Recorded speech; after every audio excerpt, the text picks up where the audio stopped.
In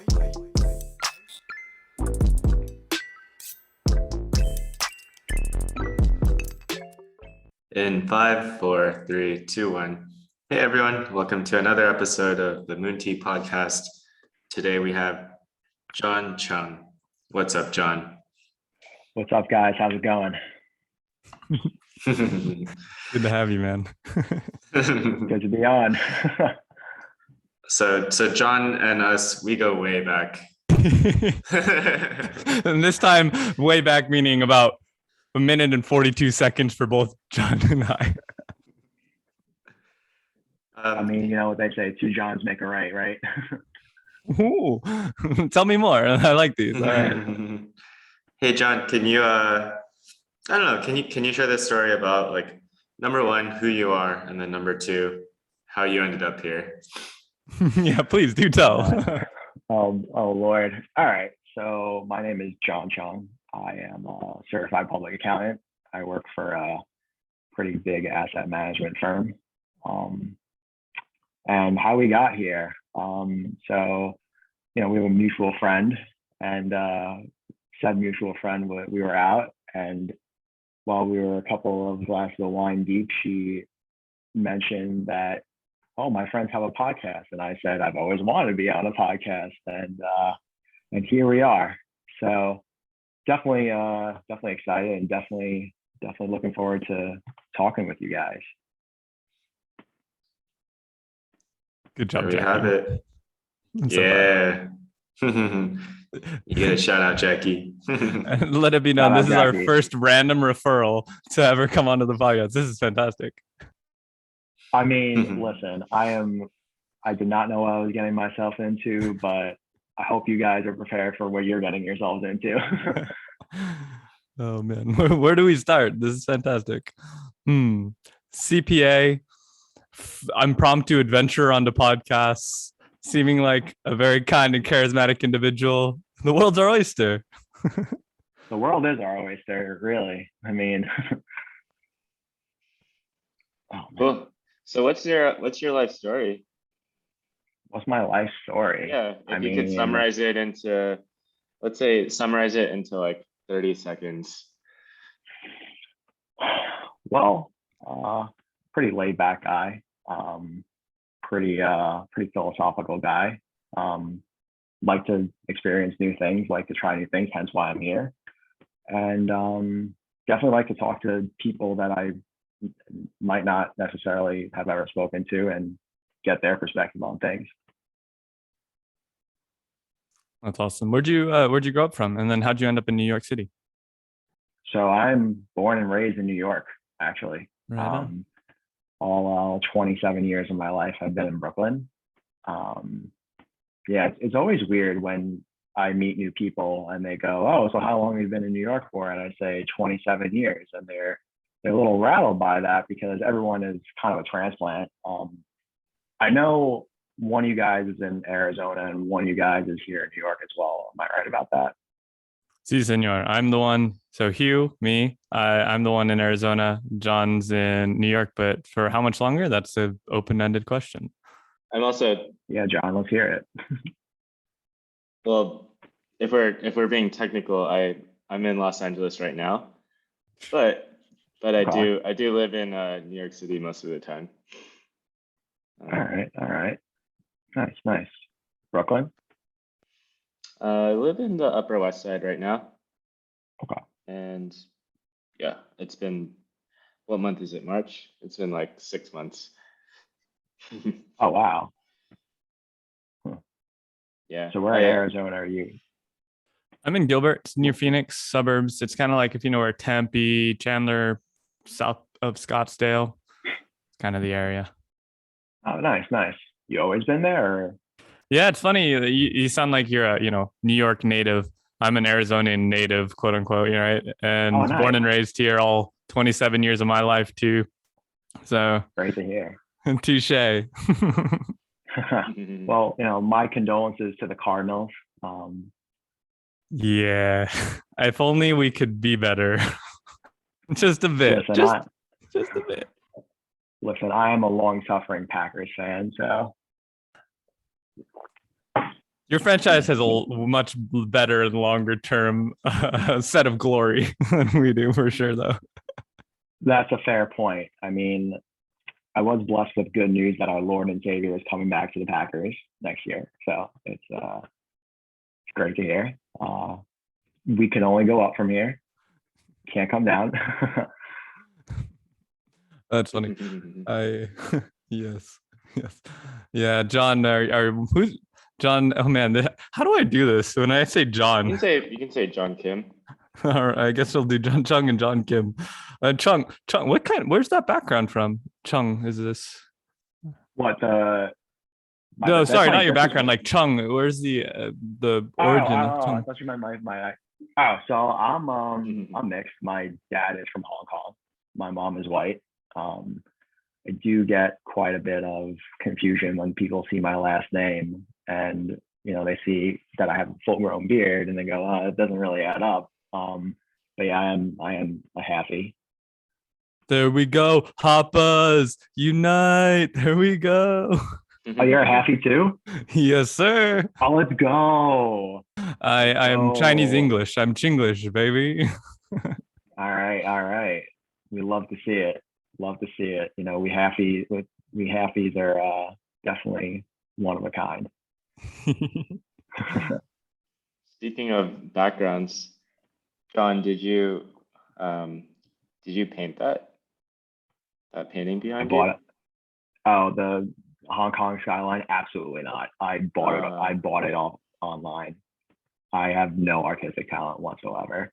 I was so ready to be impressed, but it's okay. I'm used to disappointment. Just ask my mom. I'm kidding. No. Oh, that's too funny. Oh, that's awesome. Have you ever been to Hong Kong? Yeah, I went in 2018. It was sick. It was a life-changing experience.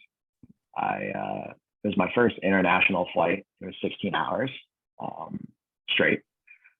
Yeah, it's like, I guess that summarizes who I am as a person. I like to do a lot of things that you question afterwards. It's a great story, but then you go, yeah, it wasn't a good idea in hindsight. I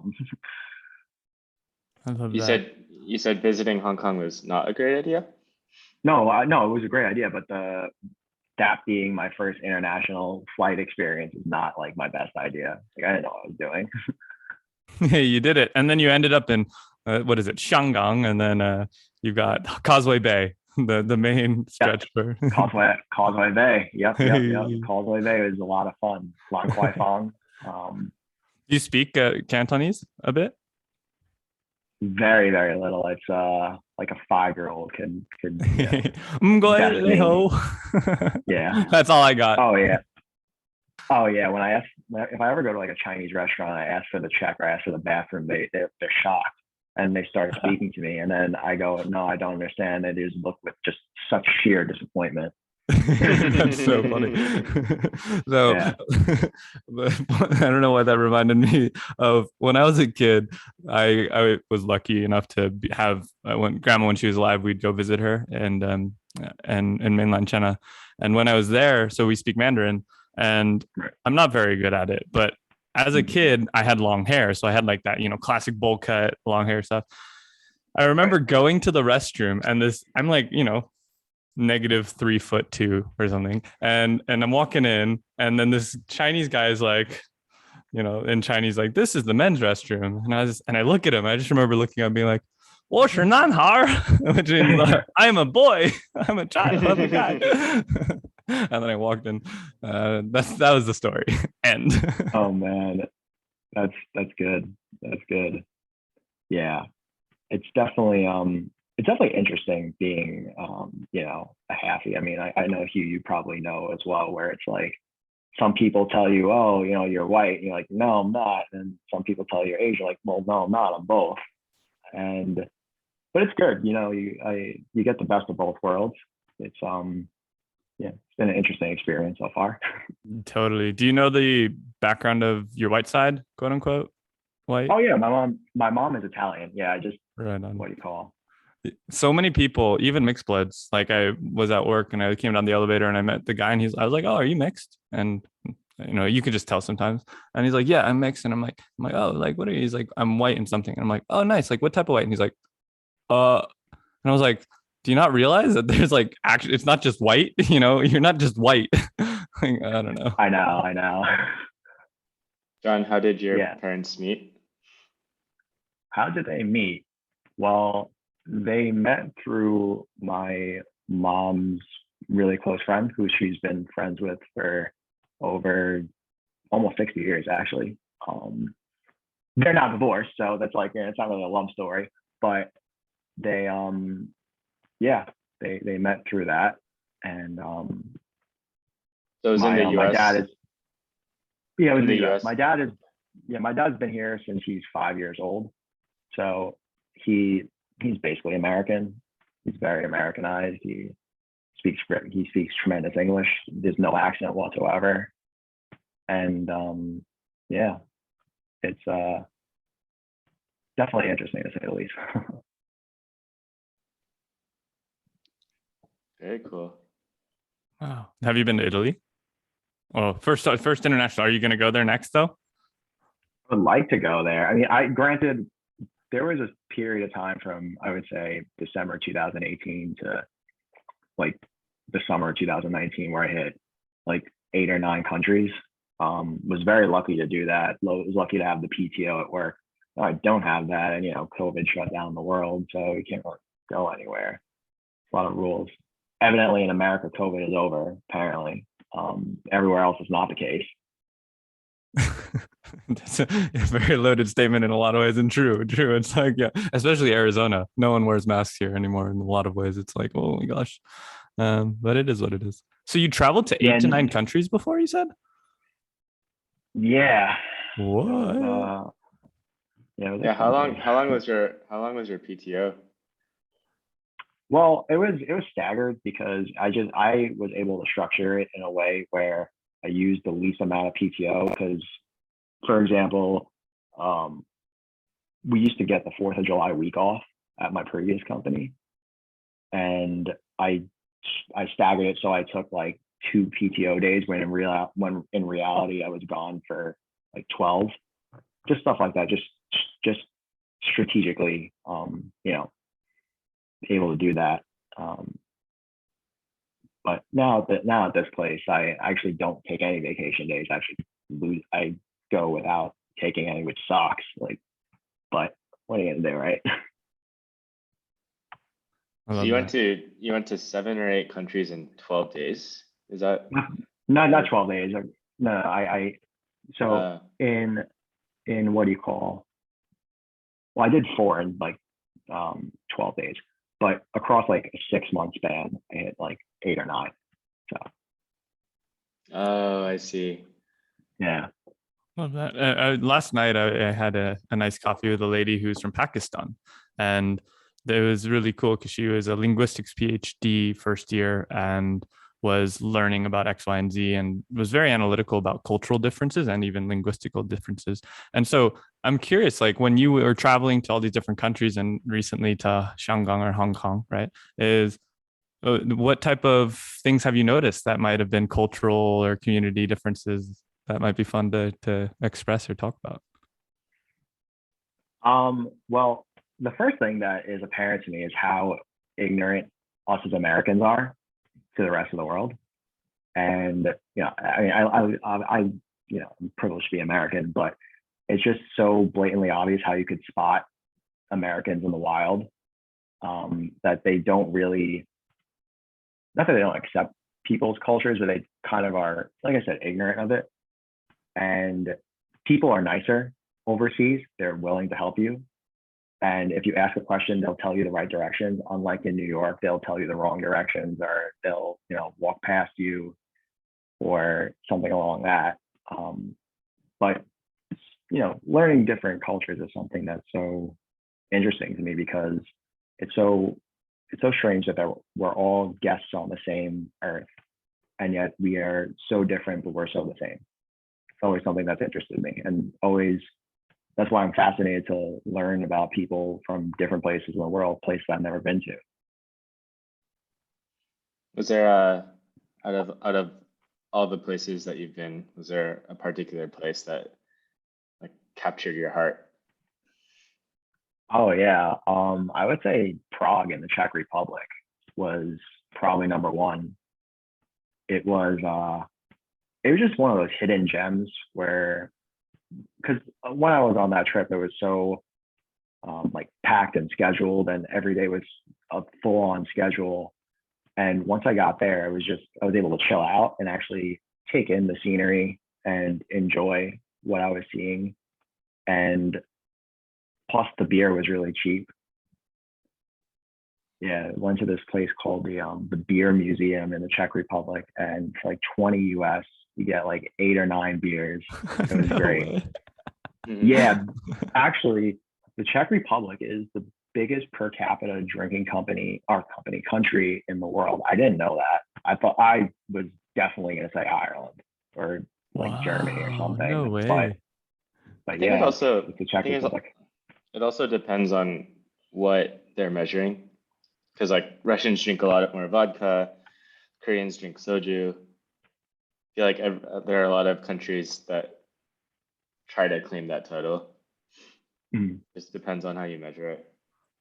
So cerveza, mucho cerveza in the Czech Republic.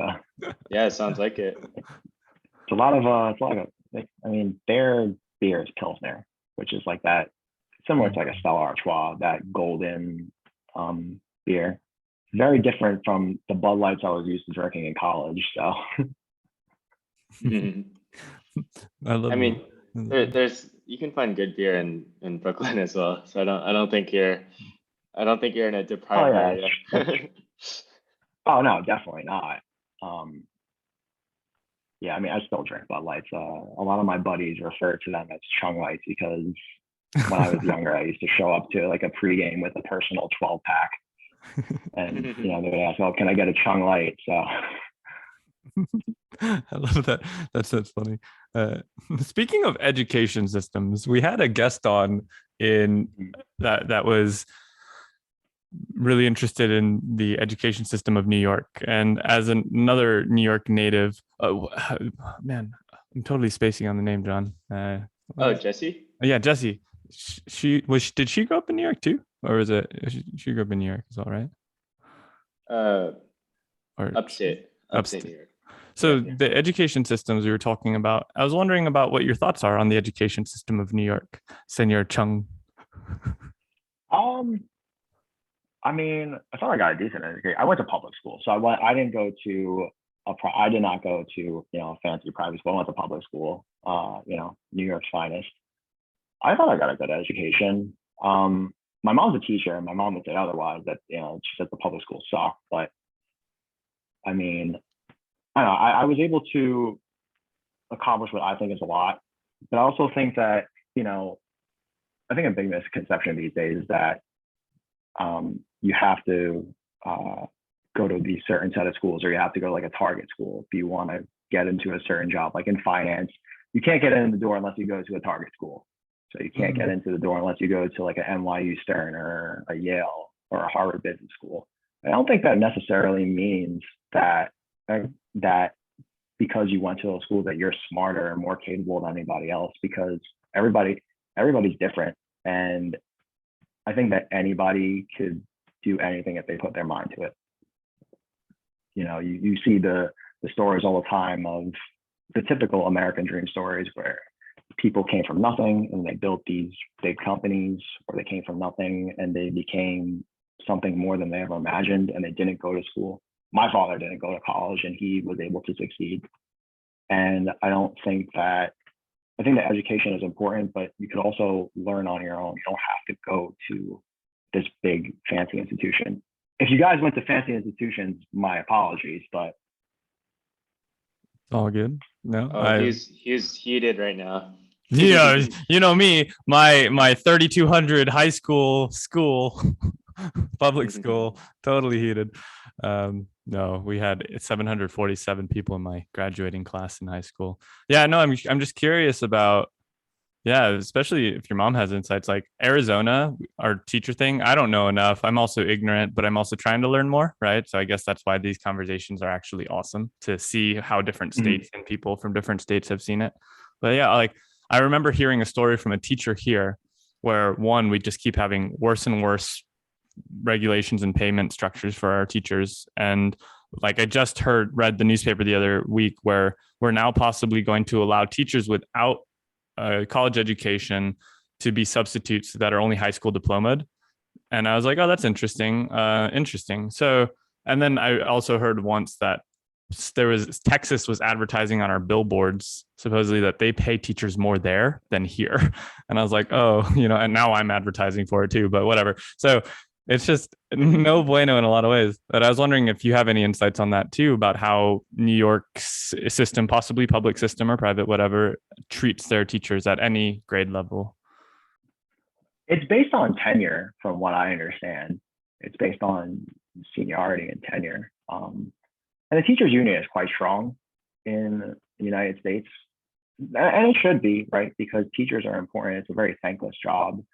But it's similar to like universities. It's very based on tenure and seniority. I mean, the younger people oftentimes get screwed. They have, if I understand correctly, a LIFO system where it's like last in, first out. So if there's a position where they have too many teachers at the school and you have to get access, I think it's called access, then they will send out the people who are newer, who don't have tenure, as opposed to people who might be older. I think that's the wrong way to go about it, because I think the younger generation is more full of new ideas. They're more energetic. They're more willing to try new things, as opposed to the older crowd. And I don't want to go and disparage boomers, but everyone knows at their office that they have that boomer that has been there forever and has been doing the same thing for like 30 years and won't change and is not willing to accept change. And it's just, I did it this way and I'm right and you're wrong. And I think that that's a problem. I think that I think that you should be always open to new ideas. Hey, John. I'm curious how you ended up in accounting, and if that was something that you kind of wanted from a young age or something that you like fell into. Yeah. So when I was in high school, they offered an accounting course, and my dad was telling me, "Oh, you got to take it. It's practical. You'll learn a lot." And I wouldn't say I enjoyed it, because realistically, anyone who tells you they enjoy accounting is lying to you. But I was good at it, and I like when things are balanced. I think that life should be balanced. It's often not, but I always liked when things netted to zero, or when things just balanced. And then I figured that no matter what, you'd always need an accountant. And even if there was a recession, you're always going to need an accountant to be there. And especially now that the tax law, I'm a tax accountant for context. And now that the tax laws have gotten so complex, you need people to interpret them. And then of course you have people come out of the woodwork every April and say, "Hey, I got a question for you," and you know what's coming. They go, "Oh, can you do my taxes?" And you tell them no, and they don't learn. Every April 15th they come back, ask the same questions. But yeah, to answer your question, it was just something that it was because of a high school course, and it was something that I was good at. And it was also post 2008 when the economy crashed, which is an entire discussion in itself. And you can't predict the future. So I didn't know whether by the time I got to the job market, it was going to be back again. So I wanted something that was safe and secure. So. Nice. Excuse me. And so thoughts on TurboTax? All right. So they run a racket and a half, because hold my beer. Hold my beer. I mean, mic drop moment. Intuit has an entire lobby where the tax code, they make it so that the tax code is so complicated. It's really not. Where most people have just a W-2, that could be done in 20 minutes. That return could be done in 20 minutes.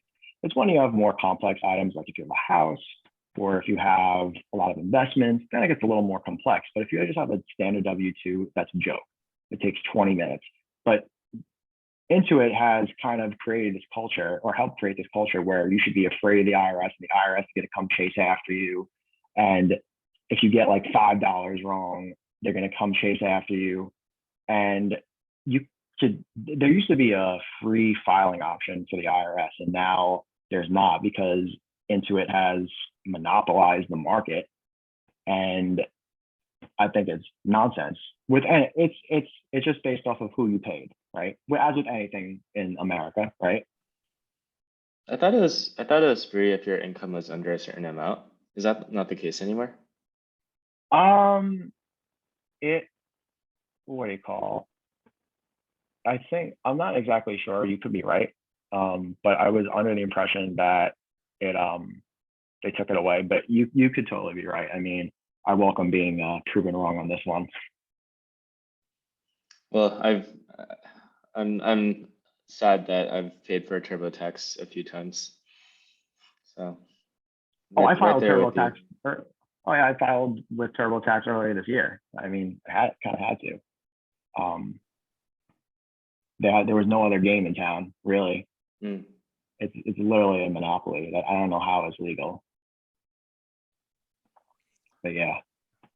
Yeah, I filed with that too for family and stuff. So the question I do have though regarding, taxes, are you into crypto? So I'm not into crypto, but it's something that I find interesting. I think that the idea that that at least the government is pushing, that crypto is used for, buying drugs or illicit transactions, is complete nonsense, because really the US dollar is fake money if you think about it. And it has been since we got taken off the gold standard in 1973 by Nixon. And it's just fiat money. So why can't you use crypto? Especially those are like blockchain technology. So like Bitcoin, Ethereum. I'm not talking about like Dogecoin, that's bullshit. But I think that there is some value with it. But what's ridiculous to me is how the IRS has really tried to screw people who use crypto. So for context, let's say if there was a transaction between you and me, and you pay me 2 Bitcoin for me appearing on this podcast, right? Which I'll be expecting payment later. But let's say for argument's sake, that happened. According to the IRS, digital currency is a capital asset. So because you use that to purchase something, it's treated as a sale of a capital asset. So if your cost basis is less than what the fair market value is, then you'd have to pay capital gains on it. So you'd have to pay capital gains for purchasing something, which is obscene in my opinion. And I think it's just a way of them trying to stamp out the use of digital currency. I feel like you guys are definitely into cryptocurrency. Am I right? What makes you say that? I don't know. You asked that very excitedly. I definitely feel like you guys are in crypto. Well, we're learning. Yeah, we actually do have a lot to learn. We've had a few friends, a good friend of John's and a few friends of mine are into crypto and still learning about it and such. So we've had a few people on the podcast to talk about it. But overall, tax accounting, crypto, stable coins, etc. What is going to happen? Yeah, I don't even know. I mean, with inflation's so high, and I can't believe that. And I don't have a car, but I'd be pissed off if I was filling up at the gas tank, because it's like what, $4 something a gallon nationwide now, and it's going to only go up more. I can imagine where you guys are, or especially in Los Angeles, definitely like what, $5 a gallon or something like that. I saw $6 yesterday. Oh my God, that's out of control. I mean, They got to do yeah. something about that. I remember when I saw $3 and I was shocked. So I'm like, all right, I'll just like, these numbers don't mean anything to me. Like, I just assume it'll go up. Yeah. Yeah, like my favorite taco spot used to be dollar tacos, now they're $1.50. That's 50%, like in a year. No, and even in New York, right? Rent is, I'm sure you guys have seen like the news. Rent is through the roof. It's for very, very low quality apartments. It's like $2,800 a month, and who can afford that? And the income, they set income requirements at like 40x income, and who has that, right? And it's almost as if they took what happened during COVID when rent went down, matched what it was before, and then added on another like 20%. And you have to get into bidding wars to even put an application in, which is absurd. It's not a house. I don't know, guys. I don't think it's too sustainable. Do you live with your parents or do you live on your own? No, it's just me. I live by myself. Oh, dude, if I was you, I would totally try to take advantage of living with my parents, which Hugh and I have both done. Still doing. Yeah, I mean, I don't know. I personally felt that I had most of my growth when I was out of my house. I kind of had to really learn how to be an adult, kind of like a trial by fire. And also, a couple months after I moved out of my parents' house, COVID happened. So it really, really was a trial by fire. And, fortunately, I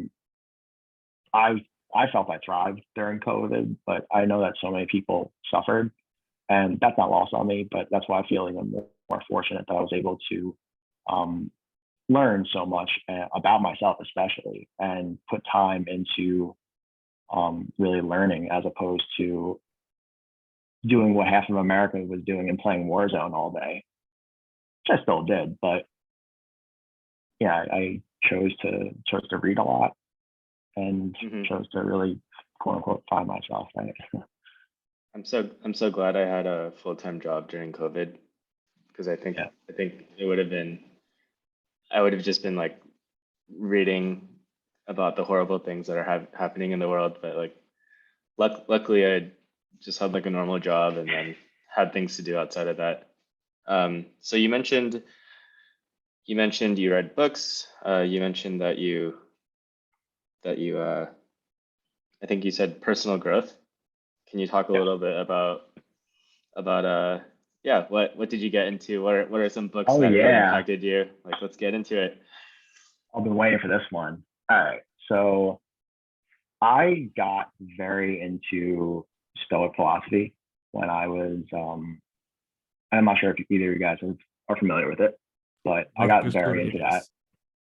Can you summarize it? I have a, what do you call it? Meditations. That's pretty cool. Nice. You read it? So you read Meditations. All right. I think we're going to be friends now.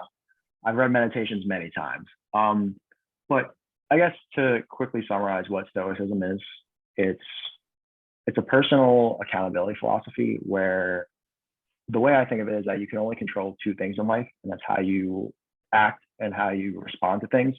You can't control the external. You can't control what someone else does. You can only control what you do. And you have to take things as they come at you, and that life is short at the end of the day, that you don't have the past, you don't have the future, you only have the present.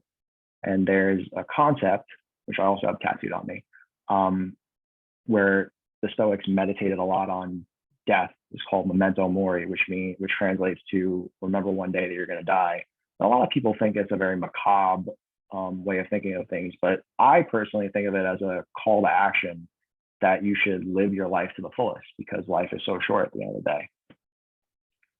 And it's picked up more traction over the years. There's an author that named Ryan Holiday, who is probably the most popular Stoic author in the space. And one of the books he wrote was called The Obstacle Is the Way, which Bill Belichick distributed to the New England Patriots ahead of the 2014 playoffs when they won the Super Bowl against the Seahawks. And after they won, which they really shouldn't have, different story. Pete Carroll distributed, the books to the Seahawks the next year, and it's growing popularity. A lot of places, even I think the Cleveland Browns brought in Ryan Holiday to give a talk about Stoicism.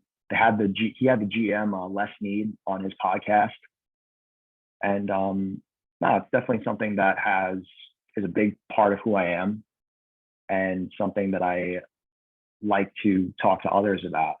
So I'm curious, Hugh, what is your thoughts on meditations? Because I love discussing meditations with people. I'm actually curious, what's the quote, your XXVI? So that's Meditations 10:16, which is waste no more time arguing what a good man should be one. And that's something that I try and live by. And I actually got it in honor of my godfather, who's my favorite person in the world, my drinking buddy, because I've been privileged to have him in my life for my entire life. And he is the greatest person that I've ever met. And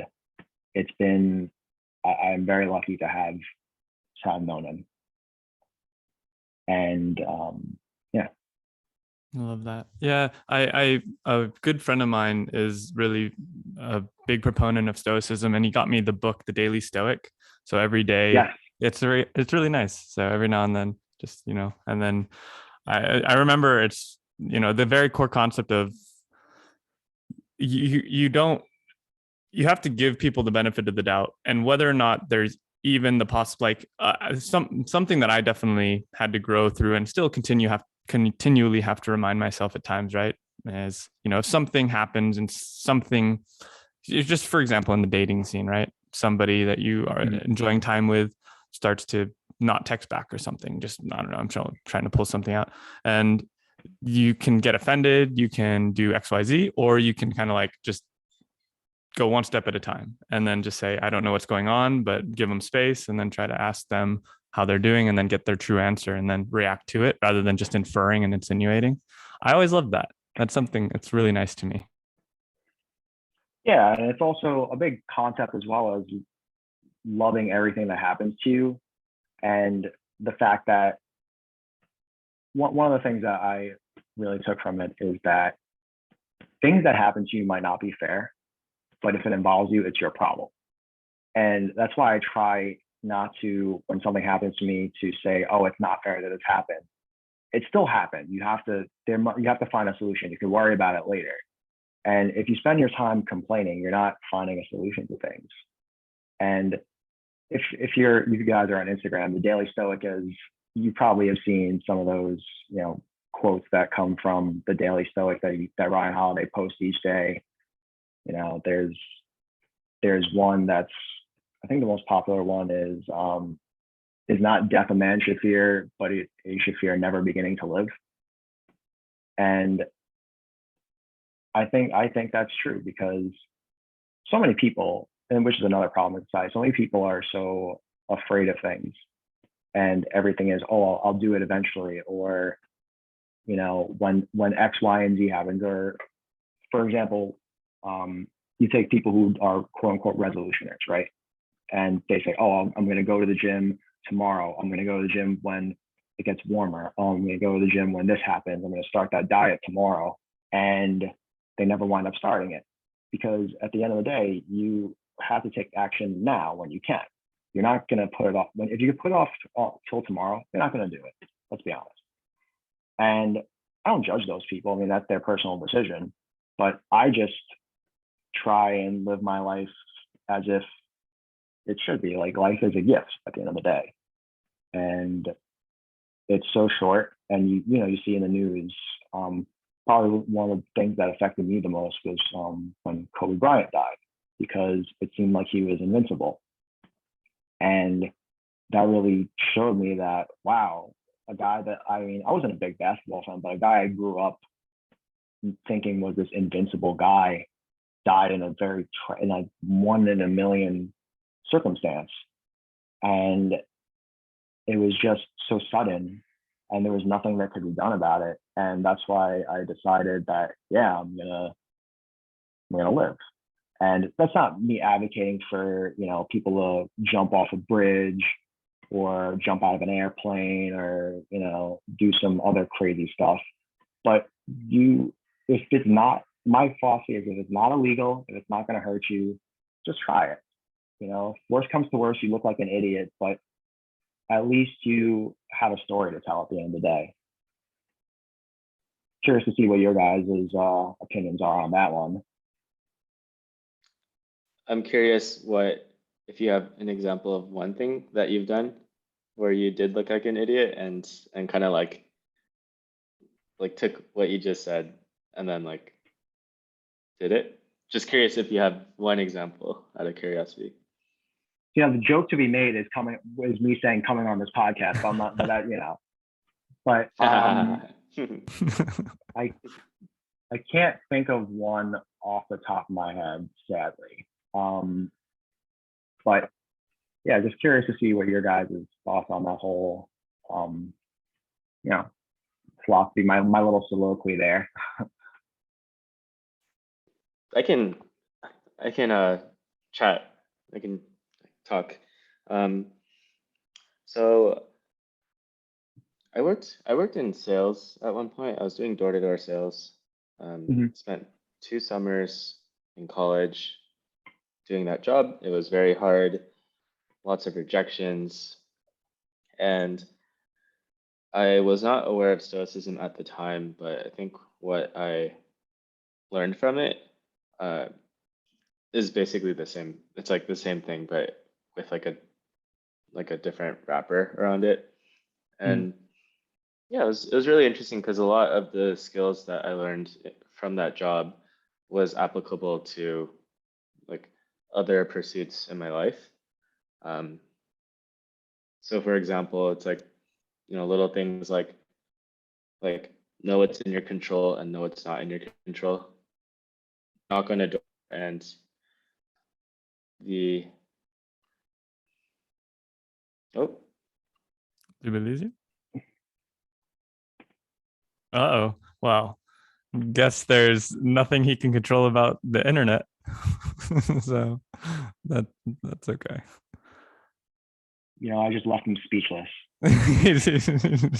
He's well, we keep going though, but from my perspective, something that happened was one of the things that just kind of living life in the moment where you're like, okay, I'm scared, this is something I'm afraid of doing, but I don't know why, but this seems like the right decision, or at least taking that leap of faith. That was how I met John. As I was a media studies major in college, did film photo, supposed to go into SoCal and Hollywood area to do PA stuff. But then I read Steve Jobs' autobiography and I bought a one-way ticket to SF. So then I ended up in Frisky Frisco, and here we are now. All of that came from this 7 years later. So you never know. I love to hear stories like that, because at the end of the day, people talk about being afraid of change, where really, if you think about it, every single day is change. And not to get so cool heavy, but there's a quote where you never step into the same river twice, because the river is different and the man is different. And that's why people who are afraid of change, I never understood that, because like I said, every day is different and you're never going to grow if you don't try and change. But no, I love hearing stories like that of leaps of faith, because oftentimes they work out, believe it or not.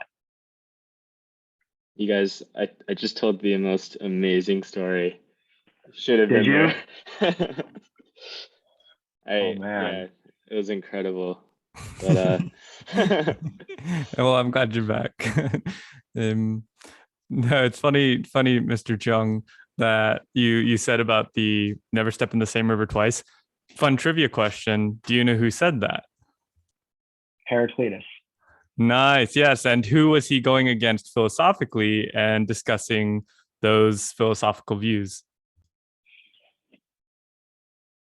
Yeah, I'm drawing a blank on that one. It would be Parmenides. So Parmenides, yeah. Someone read Lives of the Stoics. No, I'm not that deep, but my dad is a lot more knowledgeable about it, and I was just talking to him about this recently with another matter of the heart type thing, and so it was fun. Like Parmenides, I wrote this in a letter for a breakup letter actually, and it was Parmenides believed that appearances change but not essence, while Heraclitus believed that we step and do not step into the same river twice. And I thought that was really cool how that discussion goes. So there's a whole rabbit hole to go down if you're ever interested. So wow, you wrote a Dear John letter with Stoicism. That's a first. I like that. Hey John, don't take it personally. Hugh's dad is a historian, so he just sort of picks up. And yeah, I'm a cheater. Seriously, like I'm not actually that well read. It's just sometimes you just get random like breadcrumbs from the table. No, I mean I don't judge anybody. Like I would never. Yeah, that makes sense. Not a problem. No, I love it. It's actually awesome. That's awesome that you actually quoted Heraclitus. So, but something to change back to John Kim before he was ethereally Wi-Fi'd away. What were you saying? I don't remember what I was saying, but thumbs up for Stoicism is my hot take. You were something about taking something that was uncomfortable, and then I forget what the actual adjectives were, but you were talking about something that you did that was out of the ordinary. Yeah. I think I was talking about how I had a really like hard job where I learned a lot from it, and I think what I learned from it was like I later discovered was like Stoics had written about it. So for example, like knowing what's in your control and knowing what's out of your control. So for my door-to-door sales job, like I knock on a door, I don't have any control over who's gonna be on the other side, but I can control my attitude. I can control how I react to an angry person. I can control how knowledgeable I am. I can control whether or not I speak the language that the other person is comfortable with. And then kind of in the same way, like John, for context, I went to a coding bootcamp years later, and it was interesting because I would, when I was applying and interviewing for jobs right after, it was quite difficult, but I kind of like had that same thing where I was like, oh, what's in my control? I can study, I can volunteer, I can like take whatever job, and that like really helped me. Like I had a thicker skin, like, but damn, if I had only known I had to read meditations and wouldn't have had to go through all that trouble, that would have been amazing. But side note, fun fact, I emailed Ryan Holiday once and he responded. Really? That's so cool. Yeah. Nice. I asked, I was having a hard time. I was like the first salesperson at my first job out of college and was having a really hard time like finding potential clients. And I just emailed him about it. I was like, oh, how do you sell something that's like not sexy? And then he responded and he was like, I wrote an article about this. Read it here. And I was like, dude. That's really cool. Yeah. That's really cool. I have a lot of respect for him and just love the life that he's living. Like he like wakes up and reads and writes for like 4 hours in the morning and then goes like tends to his farm and then goes and opens a bookstore and then runs a marathon and then like goes home and plays with his kids. Just like what a life. What a cool guy. Yeah. no, it's definitely impressive. I mean, I think that he's helping with bringing back reading into the mainstream. And it's interesting because if you think about it, so many people have short attention spans because of our phones, because of social media and all that other nonsense. But it's always interested me that people will listen to like a 3-hour long Joe Rogan podcast where he's talking about DMT, but they won't watch like a 5-minute YouTube video without looking at their phone. The duality is quite interesting. But I think that the bringing back of really reading into the mainstream is important because you should always want to learn more. I think it's imperative that you learn more. And I think that you should never think that you've mastered something, because there's always something more to learn. And there's always someone that knows more than you. There's always someone that's more skilled than you. You're never going to be the best, because there's always someone that's going to be better. But you should strive as close to perfection that you can. You heard it here first. Oh man. John usually asks a question when we're nearing the end, and I was like, wait, did John ask the question, or did that just happen organically? That totally just happened organically. Let's see. John, do you have any questions for us? Sorry, I've been interviewing candidates, and that's what I had. But I mean, I guess I'm curious to, I'm curious to hear what your guys' life philosophy is, I mean, I didn't really get to hear too much about your guys' background. I mean, I spent 53 minutes talking about myself, and heaven knows that I could go on for more, but no, I'm very curious to hear about you guys. You first, John. my 30-second summary is that I lived in Los Angeles for 28 or 29 years. I work in software development. I was like really into traveling in my early and mid 20s. Still have like pieces of that right now. I don't like, which is evidenced by the fact that I'm in Los Angeles right now. And one thing I try to be mindful about is like whenever I make a hard decision, I ask myself, what would 70-year-old me wish he had done? Because like basically I want to be an old guy and then look back and just be like, fuck yeah. Yeah, that's it for me. I mean, what about you, Hugh? Quick life story. Grew up in Arizona. Had no idea what I was going to do. So people who knew what they were going to do, always so envious.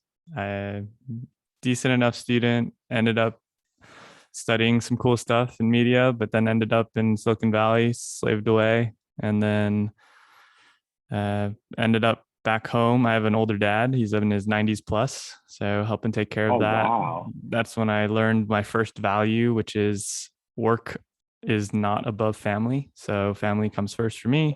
And it made me so much happier because when I was in SF for 2 years, and we've talked about this on different podcasts, so sorry to repeat myself, but I was very, very upset and sad in a lot of ways, and had a lot of times that were very difficult. But I met, Jackie Tran and John as well, so that was really positive. But yeah, moved home and then taught myself to dev after suffering a lot of grueling work as well, and didn't like dev world, but after taking that $200 Udemy course, ended up as a designer, growing in design stuff. And then from there, learned about my philosophies of friends are the next best thing. So family and then friends are the most important, then mental health and physical health. And then after that comes work and hobbies. So with that, that's kind of where I am now. And those are the things that I like to espouse with people around me and my team members and friends and family. Yeah, I mean, listen, if you don't have friends and family, what else do you have, right? You got money. No, just kidding. I don't even know. That's what it's all about, right? Making more money, living away from family, not engaging, and not giving back. That's what it's about. Yes, and this has been the Gary V podcast. Oh man, that's funny. That could be a discussion itself. I think he's a fraud. That's a different issue. I mean, it's just like the loud person in the room. Like a lot of loud and not a lot of substance. The whole concept of making more money. I always think it's so interesting if you look back to the robber barons at the turn of the century, where they made a competition to make as much money as possible, and then they competed to give as much away as possible, because you realize that you can't take it with you at the end of the day. And I know in Asian culture it's popular to think that you can, and that's why at Chinese burials they burn the fake money, the fake gold. If you've ever been to one, a lot of incense, but you really you can't take it with you. And no one ever lays on their deathbed wishing that they worked more. I used to work in public accounting. I used to work for one of the big four, and I used to put in really crazy hours, like 100 hours a week, and not getting overtime, which should be illegal. But at one point, I just said, like, there's more to life than this. Like, this is not sustainable. This is not worth it. And like I said, no one ever lays on their deathbed wishing that they worked more. Hey, John. We ask our guests like if they have any words of wisdom, but I feel like the last 30 minutes has just been like wisdom after wisdom after like. But if you have any parting thoughts, or anything you want to say, I'll give a shout out to. Well, first, thank you guys for having me on. Like, you picked some random dude and pulled him out, and then allowed me to go on for a 30-minute soliloquy on Stoicism, which could have easily been more. It's pretty bad. Shout out Jackie Tran. That's for part 2. Yeah, seriously.